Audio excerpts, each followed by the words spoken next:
3 days నుండి చూస్తున్నాను Instagram లో, ట్విట్టర్ లో, మొత్తం ఆల్ సోషల్ మీడియాలో ఎక్కడ చూసినా ఎన్టీఆర్ గారు ఆ పేరు అదా ఇదా అని తెగ ట్రోల్ చేస్తున్నారు. అసలు ఈ టైంలో మనం హైలైట్ చేయాల్సిన విషయం ఇదా? అక్కడ బోర్డర్ లో జనాలు చచ్చిపోతున్నారు మన కోసం, కానీ మనమేమో ఇక్కడ కూర్చొని ఓకే వాళ్ళ మీద ముచ్చట్లు, పక్కనోడు తిన్నాడా, ఎదుటోడు పిత్తాడా, అవతలోడు దగ్గాడా, ఎన్నాళ్ళు ఇంకా ఎదుటోళ్ళ మీద పడి వీడియోలు చేస్తూనే ఉంటారు.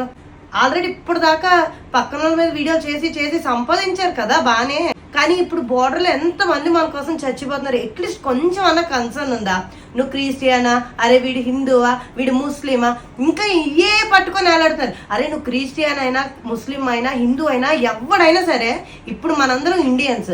సో మనం ఇండియన్స్ లా ఉండాలి తప్ప ఇంకా మనలో మనం కొట్టుకొని చేస్తే ఇంకా మనం దేశం కోసం ఏం చేయలేం. బోర్డర్ లో యుద్ధం జరుగుతుంది, కానీ ఇక్కడ మనకి రెడ్ అలర్ట్స్ మనకు కూడా ఉన్నాయి కదా, ఎప్పుడైనా ఏమన్నా జరగచ్చు కదా. సో మనకి ఏమన్నా అయితే మన ఫ్యామిలీని ఎలా కాపాడుకోవాలి, మనకి కావాల్సినవి ఏంటి, మనం తీసుకోవాల్సిన జాగ్రత్తలు ఏంటి, ఇవి కదా మనం డిస్కస్ చేసుకోవాల్సినవి, మనం మాట్లాడుకోవాల్సినవి. ఇవి పక్కన పెట్టేసి ఎంతసేపు ఇంకా అరే పక్కోడు ఈ టైంలో అక్కడ బోర్డర్ లోకి వెళ్ళి మనం ఏం చేయకపోయినా అట్లీస్ట్ ఇంట్లో కూర్చొని ఒక ప్రేరణ చేయండి రా.